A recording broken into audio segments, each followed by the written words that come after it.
നമസ്കാരം, പ്രവാസി മലയാളിയിലേക്ക് സ്വാഗതം.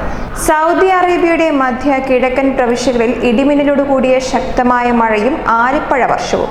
മറ്റ് പ്രവിശ്യകളിൽ ശീതക്കാറ്റും വീശുന്നുണ്ട്. റിയാദ് നഗരം ഉൾപ്പെട്ട മധ്യപ്രവിശ്യയിൽ ശനിയാഴ്ച രാത്രി ഹുങ്കാര ശബ്ദത്തോടെയാണ് മഴ ഇരച്ചെത്തിയത്.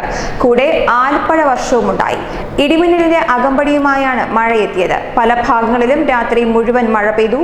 റിയാദ് നഗരത്തിലുൾപ്പെടെ ഞായറാഴ്ച പകലും മഴയുണ്ടായിരുന്നു. ഇടയ്ക്ക് മഴ തോർന്നെങ്കിലും ആകാശം മേഘാവൃതമായിരുന്നു. ഉച്ചനേരത്ത് നഗരത്തെ കോടമഞ്ഞ് പൊതിയുകയും ചെയ്തു.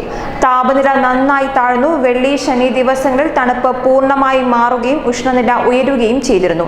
എന്നാൽ ശനിയാഴ്ച രാത്രിയിലെ മഴ മുതൽ കാലാവസ്ഥ വീണ്ടും മാറുകയായിരുന്നു. ഞായറാഴ്ച മാത്രമല്ല, ഈ ആഴ്ചയിലെ മറ്റ് ദിവസങ്ങളിലും രാജ്യത്തിന്റെ പല ഭാഗങ്ങളിലും കാലാവസ്ഥ ഇതേ നിലയിൽ തുടരുമെന്ന് Arab federation for space science and Saudi astronomy അംഗം ഡോക്ടർ ഖാലിദ് അൽ-സഖ പറഞ്ഞു.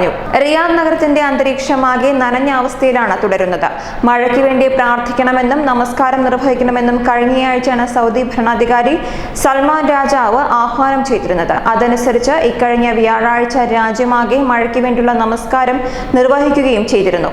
അതേസമയം മഴയുടെ വരവറിയിച്ച് UAE-യിൽ മിക്കയിടങ്ങളിലും ഇന്നലെ പൊടിക്കാറ്റും രൂക്ഷമായിരുന്നു. കെട്ടിടങ്ങൾ പോലും മറഞ്ഞു കാണാതാകുന്ന രീതിയിൽ എങ്ങും പൊടിപടലങ്ങൾ നിറഞ്ഞു. ദുബായിലും ഷാർജയിലുമെല്ലാം ഉച്ചയ്ക്ക് പൊടിക്കാറ്റ് ശക്തമായി തുടർന്നു. മഴയ്ക്ക് മുൻപുള്ള സൂചനയാണിതെന്ന് കാലാവസ്ഥാ കേന്ദ്രങ്ങൾ അറിയിക്കുന്നുണ്ട്. 11 വരെ പരക്കെ മഴയ്ക്ക് സാധ്യതയുണ്ടെന്ന് കാലാവസ്ഥാ നിരീക്ഷണ കേന്ദ്രങ്ങൾ അറിയിച്ചു.